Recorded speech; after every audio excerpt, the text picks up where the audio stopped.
Hello and welcome to another episode of the Fully Charged Show podcast.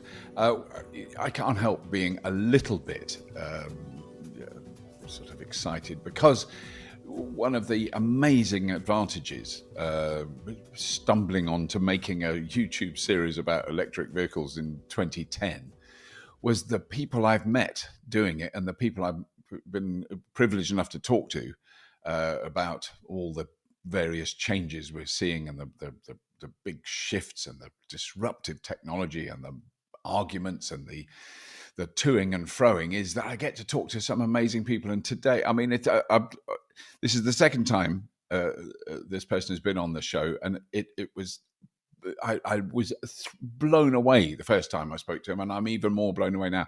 I'm talking about Jim Farley, who is the CEO of the Ford Motor Company, global CEO, like the boss. And he is, apart from the fact that he's a charming man, he is so hugely well informed about the global automotive industry, obviously very well informed about Ford, but he really has studied and understands what's going on around the world. And it is the most extraordinary conversation. It was one of those things where I was really concerned to be prepped and to be ready to talk to him. And actually, once we started talking, I didn't even worry about it. It was just an amazing conversation. And what Ford are doing around the world, I just want to reiterate, because I do mention this in the show, but the interest in what Ford had on offer at our show in Vancouver was very noticeable. And the amount of people that were queuing up to have a test drive in the Ford F-150 Lightning was extraordinary. Just crazy. And I didn't get a go in it. I'm so frustrated. I still haven't driven one, so I'm sure they're amazing. I'd love to have a go in one. And they are very, we know that they're very US centric. They're a great big truck, but we talked about all those things and hybrids and what's happening with hybrids and battery production, and it's a fascinating conversation. So I really hope you enjoy it. So that's without any more ado of faffing about, please welcome to the Fully Charged Show podcast, Jim Farley, CEO of the Ford Motor Company. This episode of the Fully Charged podcast is brought to you by OVO's Charge Anywhere. Charge Anywhere helps you power your car wherever you are, plan your route, and pay. You'll have access to over 34,000 chargers across the UK's largest charging networks and more than 400,000 chargers across Europe. Setup is easy. Just download the OVO Charge app, create your account, add payment details, hit the road, and start charging. There's no need to be an OVO customer either. Simply pay as you go or benefit from up to 15% off your charging with monthly boost packages. OVO's Charge Anywhere. Power your next journey with peace of mind. Well, Jim, thank you so much for joining us. I mean, I just want our viewers and listeners to know this is a Saturday. We're recording this on, so I'm very grateful. My pleasure. Love it. But I was following your recent travels around Europe in the e-Transit, which looked amazing. Yeah. And I just wondered how you got on, what the experience was like for you. Yeah, I find, maybe it's being American, but I just love a road trip. And I always include one of my children. My daughter's in high school. So we drove from Cologne, northern Germany, all the way to northern Italy, through Innsbruck, and we visited dealers and salespeople. I went to competitive dealerships, and I met a lot of our customers. I found driving an electric transit in Europe was much different than the United States. Right. I had a wonderful time, and of course, every 100 miles there's some cultural change, and as Americans, we're not used to that. Yeah. But I absolutely loved it, and I think it will be a lifetime memory for my daughter and myself. Not about the e-Transit, just about a road trip through the Alps. Yeah. Wow. What a trip for her, though. Your daughter Yes. must have been amazing. I mean, she'd not done anything like that previously. No. Last year I took my son, and we took a 1,100-mile trip in an electric F-150 Lightning across California. Right. And that was very different. Grace is very creative, and she lived in London for 7 years. And so, but we had flown to places like Milan, but we had never driven all the way through Germany. And we had fun. I mean, we were laughing mostly about the driving styles in the different countries. Yes. I'm with you on that, having done it many times. It's fascinating, isn't it? Honestly, there was a journey we did, and as we crossed from France into Italy, it's like it was a curtain, and suddenly it was different. Yes. And suddenly someone cut us up, and someone honked at us, and everything. And no one had taken any notice of us in France. They totally ignored us. But as soon as we got to Italy, Italy's very special. From game on. Yeah. On. Yeah. But then what about I've just recently done a trip right across France, so not as far as you, about 1,000 miles altogether. And I hadn't done that for a while, and I think I'm just going to underline here, I wasn't in a Tesla, because obviously there's the Tesla charging infrastructure, which I have used in Europe. But I found, the lowest problem that we had on that journey was charging. When you're doing those drives, what we needed was, a restroom, a coffee, buy some wine for our friends we were visiting. That was the top priority. And then, charging. Yeah. And I mean, I was amazed at the increase in charges on the route we took. It was extraordinary. Completely different than the United States. Right. Because I was going to say, what's the difference? Yeah. That was my biggest takeaway. The chargers they weren't broken. They were easy to get to. They were relatively convenient. There was something to do when you were charging. Yeah. I completely agree with you. It was an epiphany for me because, in the U.S., EV adoption's in a way stalled out. It's still growing. We'll talk about that. But the distances are much greater, and the non-charging experience outside of the non-Tesla charging experience is just not competitive. But Europe, it's different. You can absolutely own one car, and it could be electric, and you could take long trips, and there are no issues. Yeah, it's extraordinary, isn't it? Because there was one, like a supermarket that we went to, a big supermarket with a huge car park, and the car park was covered in solar panels, so the entire car park was solar. But then I saw a load of Tesla chargers, which we could use in the car we were in. But then I just literally glanced to my left, and there were 28 Ionity chargers in a row, some being used, some not, and it was like, that is insane. So there were a total of 47 chargers, high-speed chargers in one place, which is, and it was not a special hub or anything. It was just a supermarket. And it's a very different experience. And then the next level of kind of curiosity, I don't know how you found it, is like, how much does this cost? Yeah. Like, that is kind of like at the gas pump, you pull up and there's like, big sign, €3 per liter or whatever it is. But the electrons is just, it's kind of a mystery. What's going on here? Yes. How much does this cost? What's my credit card bill going to look like? Yeah.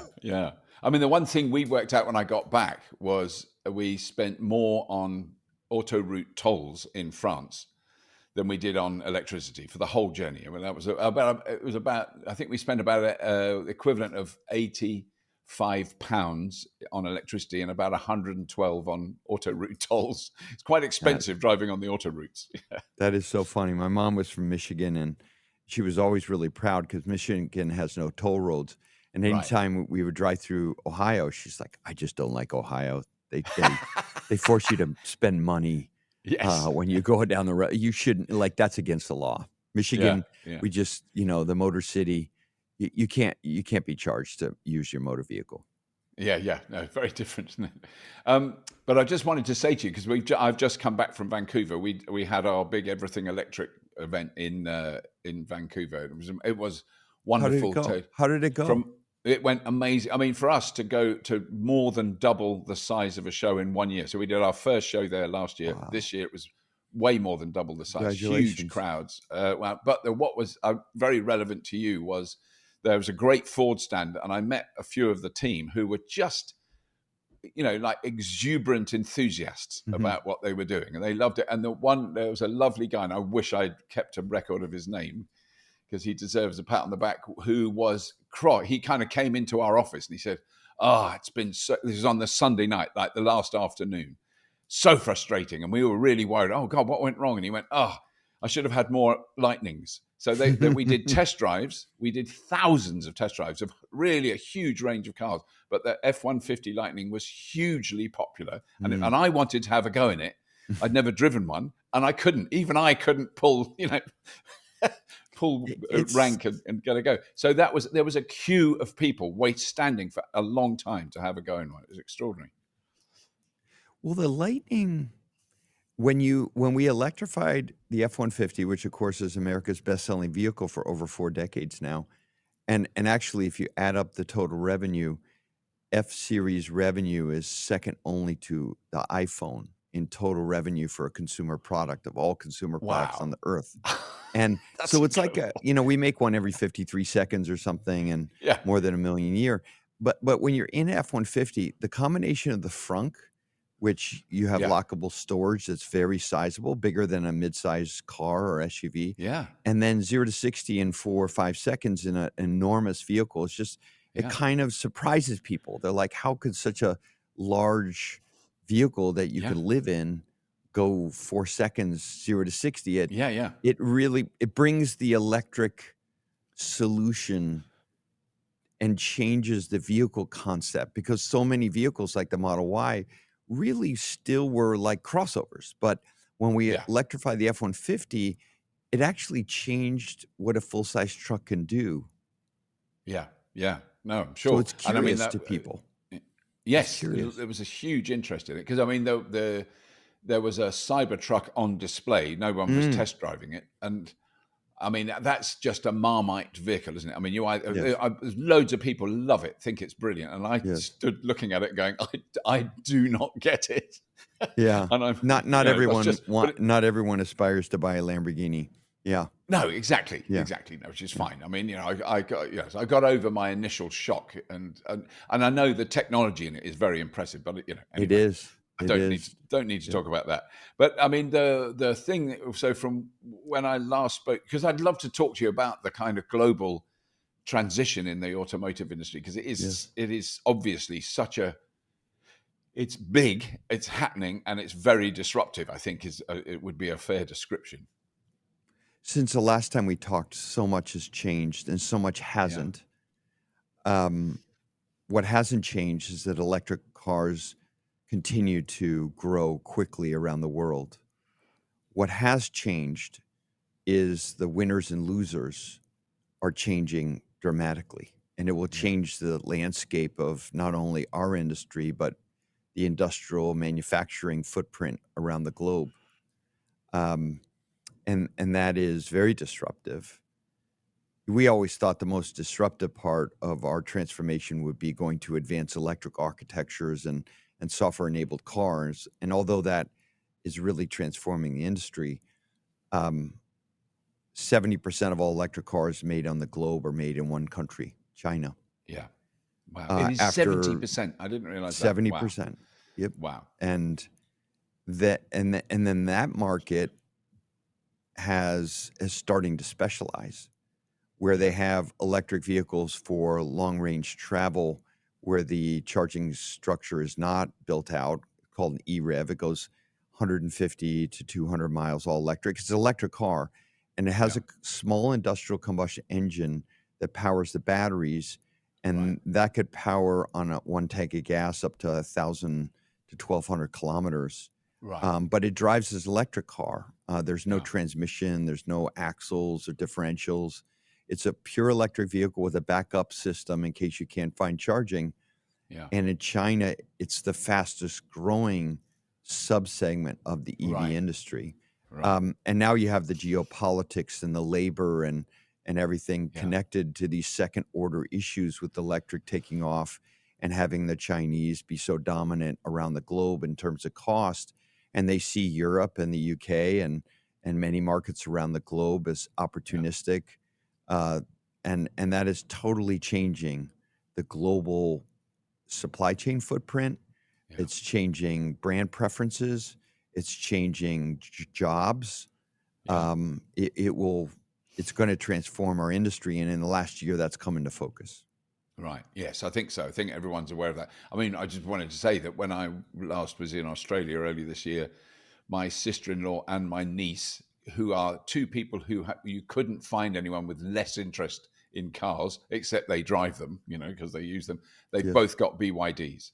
There you And go. that was not, and you'd sort of think, oh, well, that's because they've talked to you, Robert. I never mentioned anything about it because there's no point talking to them about cars. They're not interested. Yeah. So I keep, they are so common there already. I mean, that explosion of their uptake is extraordinary in Australia.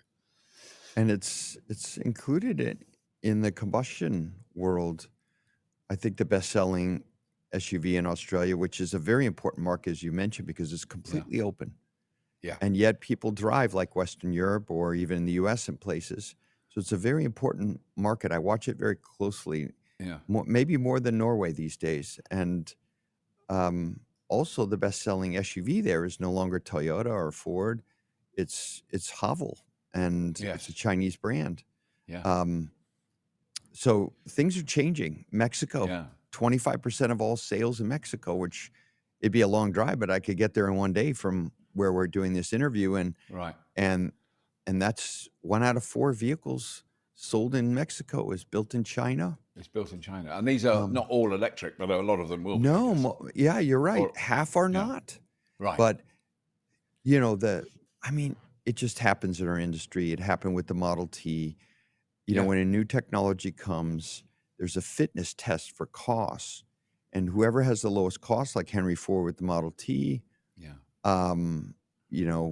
they tend to have the opportunity to sell into higher cost markets like Europe or Britain or Mexico or Australia. And that cost advantage is very material for the customer. It could be 25% savings. Yeah. And in the world of tough choices, where your car is the second most expensive thing you buy, a lot of customers are like, I'm willing to take a risk. And, Chinese manufacturing has really been proven to so many consumers and so many consumer product categories as being fully superior quality in many cases, in many categories. So it's not like the risk that some people would imagine even 5 years ago. So it's for being the head of Ford, this is the topic that we discussed the most in the last year. How do we compete? Where do we want to compete? How do we win? What rights do we have to win? What capabilities do we have to build in the company to compete and survive? Yeah. And I mean, in a way, because I've sometimes referred to previous, expansions of automotive manufacturing around the world from different countries. So like Japan, Korea, other Asian countries that made a big impact on the American market. I'm talking particularly about America. Toyota in the kind of early 1960s was a tiny company that made not particularly attractive cars. Well, they became massively successful. But what I feel is what's happening in China and the Chinese car manufacturing is kind of an order of magnitude different, because Japan is essentially quite a small country. It is. You're absolutely right. Let's look at the numbers. The global new automotive market is 90 million units. Right. So that's what's manufactured each year is around 90 million units. Right. 90 million. And Japan is between 4 and 5 million. So that's not even 5% of the global. Yeah. You add Korea in there, it's even smaller market. China is 1/3. It's 30 million vehicles. It's twice the size of Europe and the UK combined. Wow. And they have 58 million units of capacity built out already. So they can export 28 or 29 million vehicles. And that is larger than the Europe, all of the UK, and most of Mexico, part of the US, and all the companies wouldn't have to build one vehicle. And they don't have to build any more factories. That's the factories they have today. Right. That is huge, isn't it? Yeah. That is extraordinary. And I mean, what I think is, because you will have been aware of that for 20 years of that happening, but I think the general public have gone, where do all these Chinese cars come from? And then and I always go on, well, look, your phone, the router in your house, the cabling, the little clips that they're on there, they're all made in China, as is your hat, your trousers, your shirt, everything it's like that.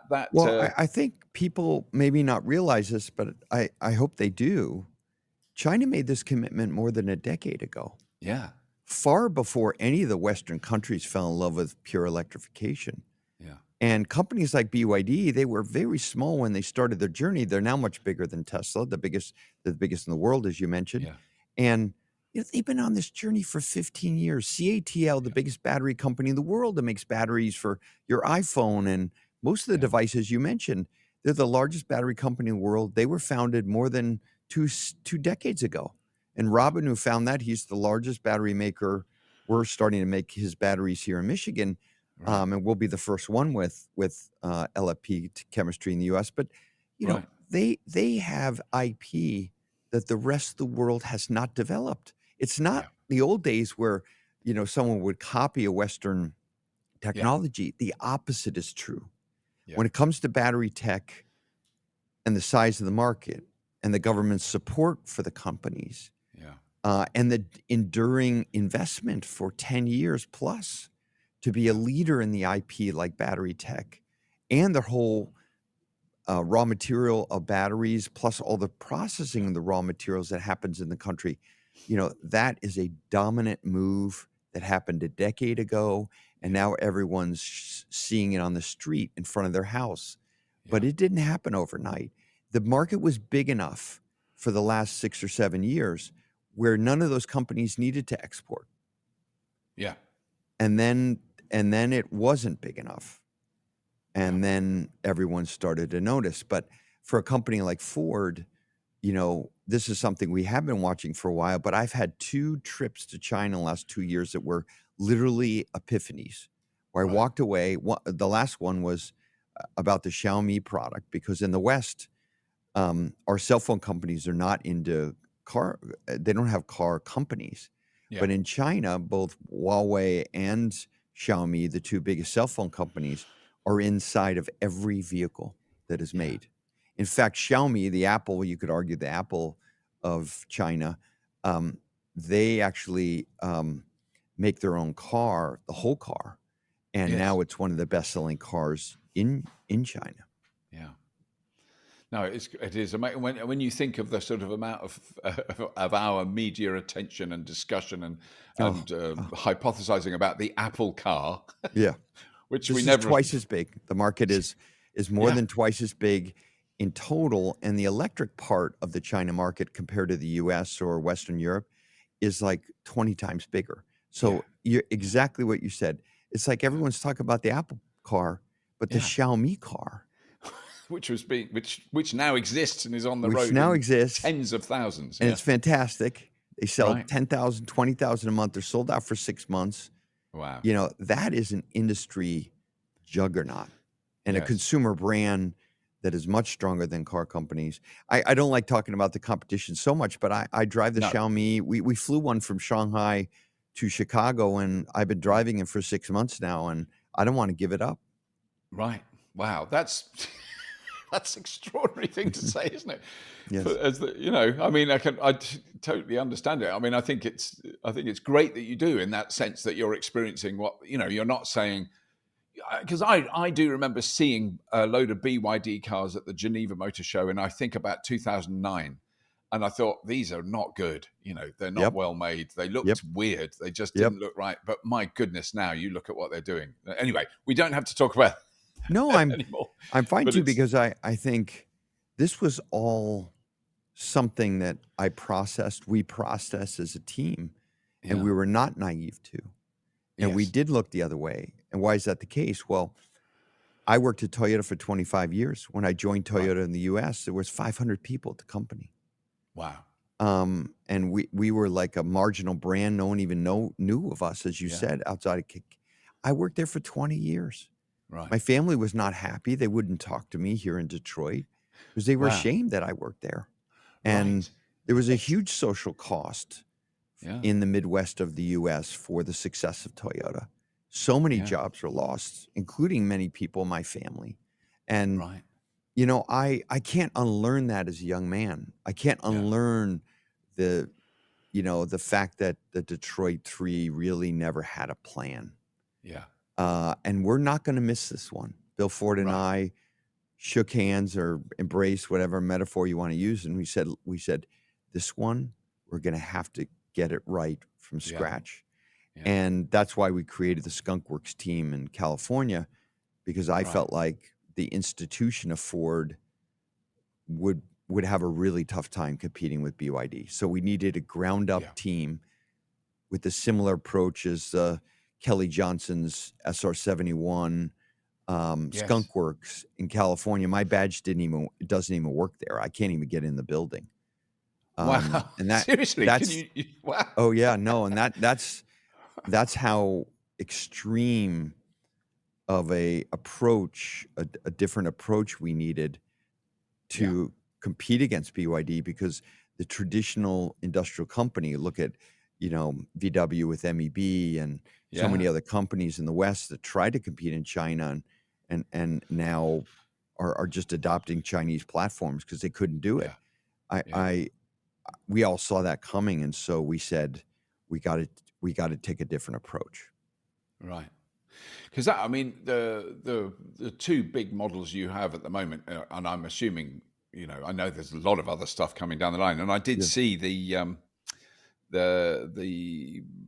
Capri EV at the Yep. Goodwood Yep. Festival of Speed, which as soon as I saw it, I went, please make more of these, because it's a bit Yes. smaller and it's a bit more, It I is. can see that selling well in Europe, definitely. Yes. But presumably that the challenge of that, of compete. What's so crazy is, I think if you'd said, say, on a TV interview 10 years ago, we've got to compete with BYD, 99% of the audience wouldn't know what you were talking about. Who the hell Yeah, is they would say BYD? this CEO's bonkers.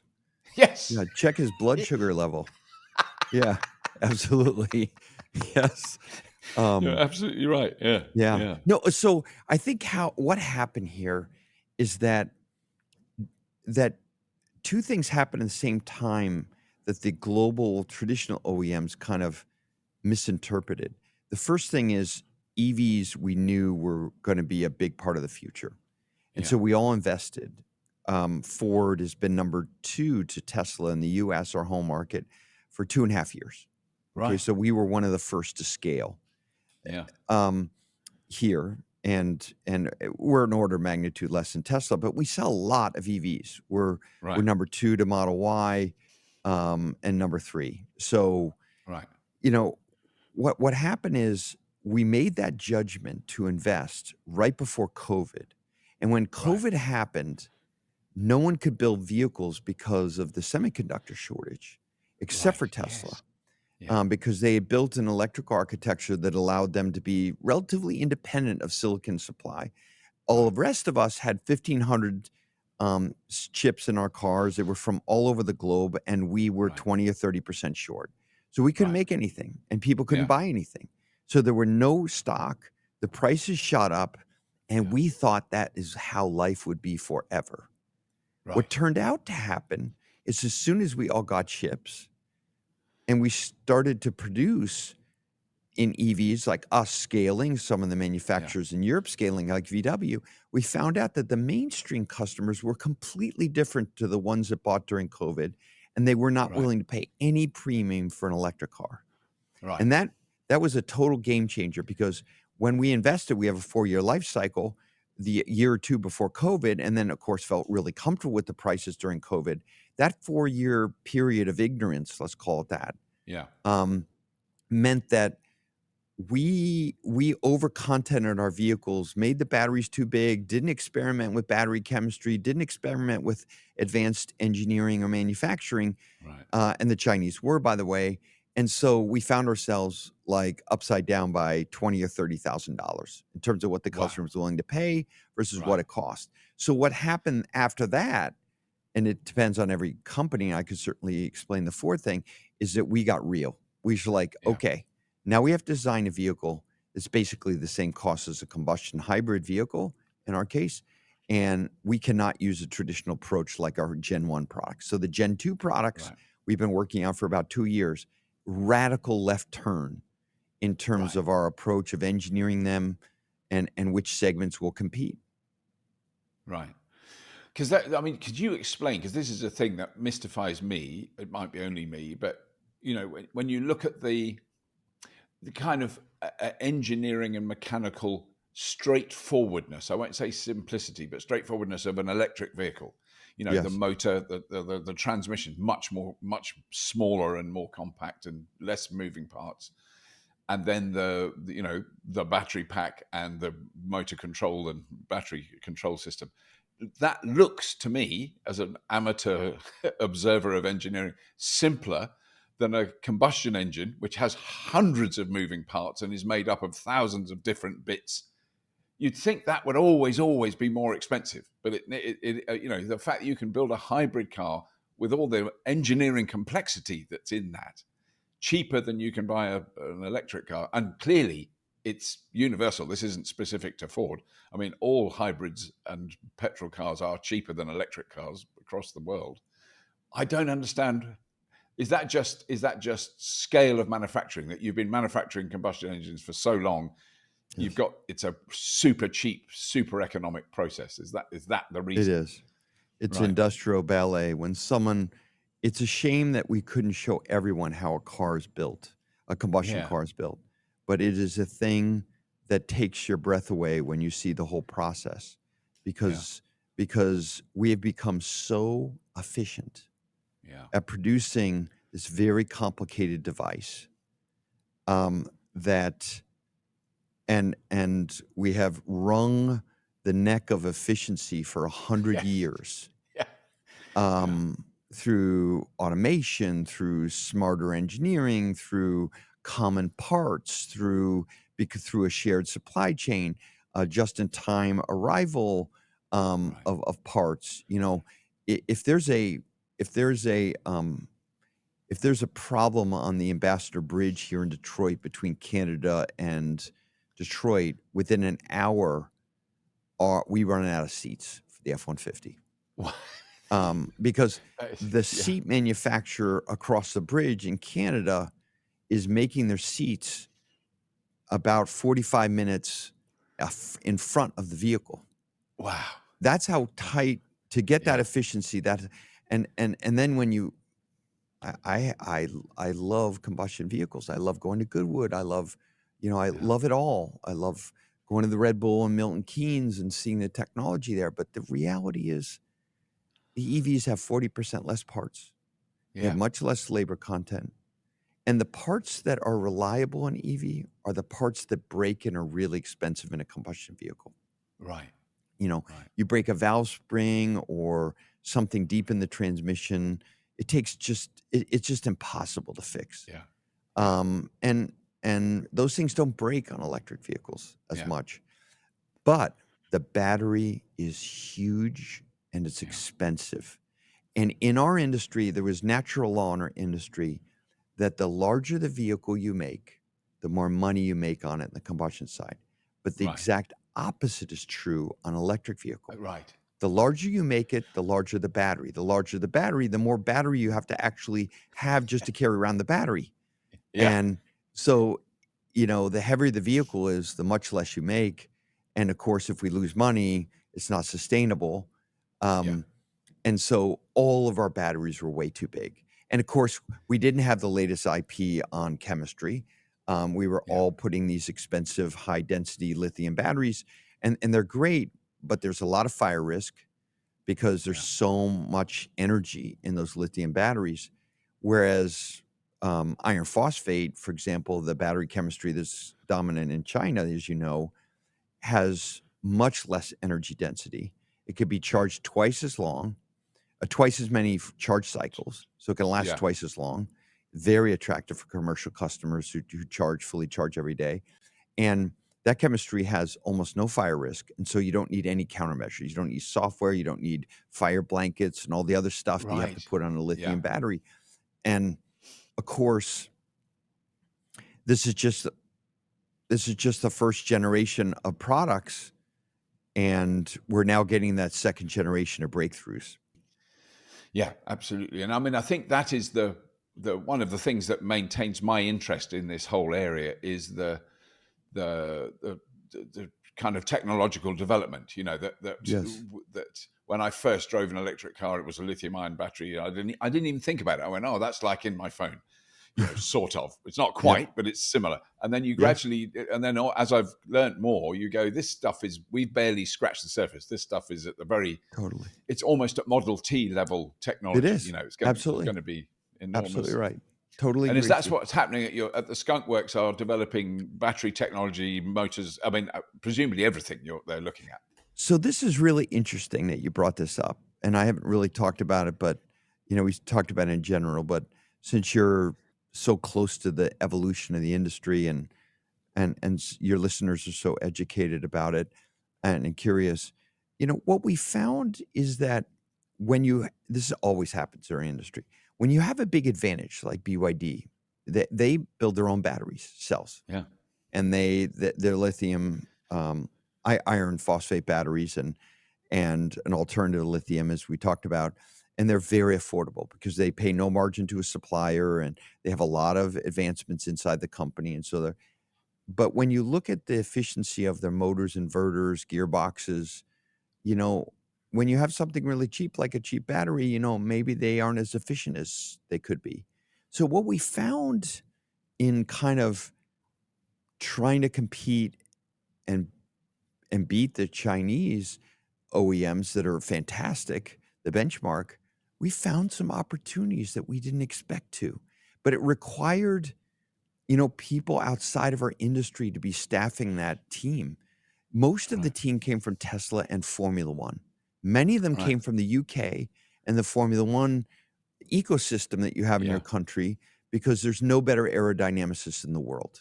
It's extraordinary, isn't it? So I think that's an unknown skill set, even in this country. People don't realize the incredible level of skill of those engineers.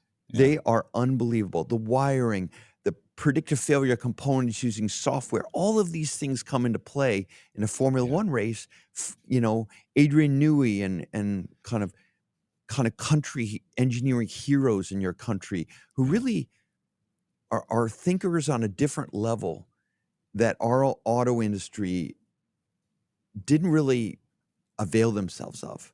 But just before you go, because the one thing I'd love to pick your brains about is I think it's partly journalism and reporting, but there's a kind of, certainly in this country, and I think in the US, there's a big thing of hybrids are the answer. We should go for hybrids. No. Let's forget electric cars. Electric cars, there was a headline in the UK recently, electric cars don't work. Hybrids are the obvious answer. Oh. And you go, well, I think hybrids have, it's such a strange attitude. But I don't know. I don't even know how to argue about that. But I mean, is that because there's been? Yeah. I mean, there is. There is a bit of a shift of focus onto hybrids at Ford. Would that be a reasonable? Well, first of all, hybrid. Ford is. It's interesting topic. First of all, we're number 3 to Toyota, Honda here in the U.S. in hybrid, but our hybrids are on our trucks. We're 80% market share of hybrids in the U.S. for hybrids on pickup trucks. In fact, I would say the F-150 hybrid, none of our competitors even have it. 30% of our mix will probably outsell the Prius this year. That's how high volume our hybrids are now. But we use it for exportable power. So truck customers are different than a Prius customer. And so they like having tailgates or bringing energy to the job site. So we turn that battery into an exportable power. And of course, everyone reads about the floodings in Texas and the wildfires in California, and all the grid goes down. Now you can get an F-150 hybrid and power your house for 7 days. And Americans find this kind of independence from the grid very interesting part of a hybrid. But how I look at a hybrid, how we look at hybrids, is they're all electric customers in the future. They are finding electric interesting. They don't want to change their habits. They can't do the math about resale value, insurance costs, repairability.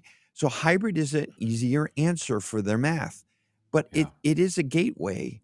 And many of those customers, especially as companies like Ford offer new, more affordable, but very attractive EVs, not compliance EVs. We sell them. They're not very nice cars, but like really aspirational, affordable vehicles. A lot of those hybrid customers are going to go, I'm going to go the whole thing. I like this sense of acceleration. I like going past a gas station. And So it's, we need to look at all those customers as, transitioning. Yeah. Jim, look, it's been. I just would love to be able to do a podcast with you every month. Yeah, it's changing that much. It's changing that much. We wouldn't have to repeat ourselves. It's been an absolute joy talking to you today. Thank you so much. It really is brilliant. And the last time we did a podcast with you, it was very popular. Had amazing feedback.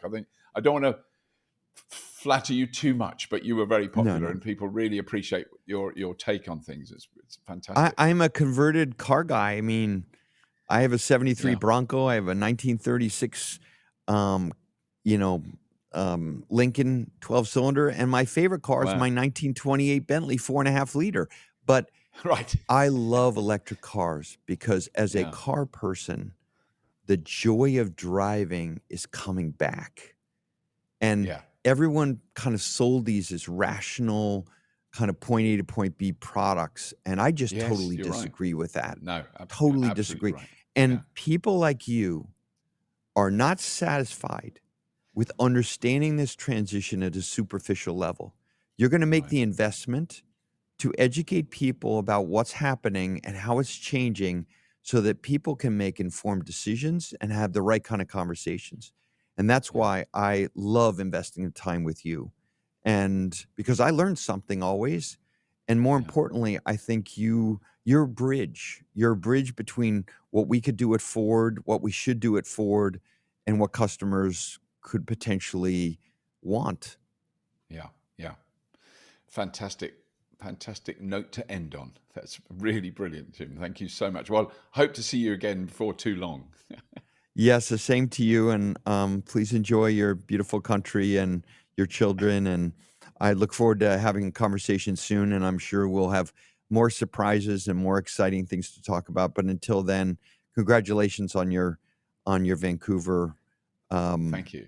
Event. That's great to hear. And hopefully I can get to it someday. Yeah, please do. Well, please come to one of our shows. It would be amazing to have you, to talk to you on stage. It would be a wonderful privilege. Yeah, that would be great.